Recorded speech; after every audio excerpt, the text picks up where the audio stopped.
ஆழ்வார் எம்பெருமானார் ஜீயர் திருடிகளே சரணம், ஜீயர் திருடிகளே சரணம். எம்பெருமானுக்கும் ஆச்சாரியர்களுக்கும் நம்பி என்கிற திருநாமம் அமைந்திருக்கிறது. இதிலே என்ன வேற்றுமை? எம்பெருமானுக்கு நம்பி என்பதிலேயும் ஆச்சாரியர்களுக்கு நம்பி என்பதிலேயும் என்ன வேற்றுமை என்பது கேள்வி. நம்பி என்றால் குணபூர்த்தியை உடையவர் என்று பொதுவான அர்த்தம். பூர்ணன் என்று சம்ஸ்கிருதத்திலே சொல்லுகிறோம், பூர்ண என்று சொல்லுகிறோம். அதே தமிழ்ல வரும்பொழுது நம்பி என்று சொல்லப்படுகிறது. திருக்குறுங்குடி நம்பி, திருநறையூர் நம்பி, இந்த நம்பிங்கிற திருநாமம் எல்லாம் பொதுவாக ஆழ்வார்கள் எம்பெருமானுக்கு கொடுத்த திருநாமங்கள். ஒரு திவிதேசத்திலே அந்தந்த திவிதேசத்திலே ஒரு குணம் பூர்த்தியாக இருக்கும்.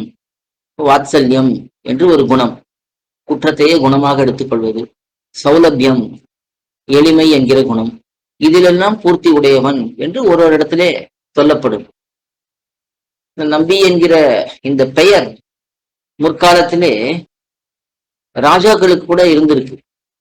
அதைத்தான் பெரியாழ்வார் நம்பி பிம்பி என்று நாட்டு மாண்ட பேர் என்று காட்டுகிறார். ஆனா ராஜாக்களுக்கு ஏதோ ஒரு காரணத்தினால இடப்பட்டிருந்தாலும் அது ஆழ்வார்கள் எம்பெருமானுக்கு அந்த திருநாமத்தை சூட்டினதுனாலே அது பெருமை அடைந்தது. அதே போல ஆழ்வார்களிலேயும் நம்மாழ்வாருக்கு திருக்குறுகூர் நம்பி என்று திருநாமம். இது மதுரகவி ஆழ்வார் சமர்ப்பித்த திருநாமம். அவரிடத்திலே ஞானம், பக்தி, வைராக்கியம் போன்ற குணங்கள் பூர்த்தியாக இருக்கின்றன என்று சொல்லலாம். இதே போலத்தான் ஆச்சாரியர்கள் விஷயத்திலேயும் திருக்கோட்டியூர் நம்பி, திருக்கட்சி நம்பி, பெரிய நம்பி, பெரிய திருமலை நம்பி என்றெல்லாம் இவர்களுக்கு திருநாமம். இவர்களும் ஞான பக்தி வைராக்கியங்களிலே பூர்த்தியை உடையவர்களாக இருப்பதனால்தான் அந்த திருநாமம் அவர்களுக்கு சூட்டப்பட்டிருக்கிறது. எம்பெருமான் விஷயத்திலே பார்த்தோம்னா எத்தனையோ குணங்கள், அது ஒரு சமயத்திலே ஒரு விதமாக விளக்கப்படும். ஒரு இடத்துல நம்பி என்றால் அது தேக குணங்கள், அழகு, மார்தவம் போன்ற குணங்களிலேயே பூர்த்தி உள்ளவன் என்று சொல்லப்படும். வேறொரு இடத்துல நம்பி என்று வரும்பொழுது அந்த பரமாத்மா என்ற அடையாளங்கள், சத்தியம், ஞானம், அனந்தம் போன்ற விஷயங்களிலே பூர்த்தி உள்ளவன் என்று சொல்லப்படும்.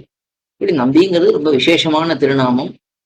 ஆழ்வார்களும் ஆச்சாரியர்களும் உகந்து உபயோகப்படுத்தின திருநாமம். அது ஒவ்வொரு இடத்துல எப்படி வந்தது என்பதை ஓரளவுக்கு பார்த்தோம். ஆழ்வார் எம்பெருமானார் ஜீயர் திருடிகளே சரணம், ஜீயர் திருடிகளே சரணம்.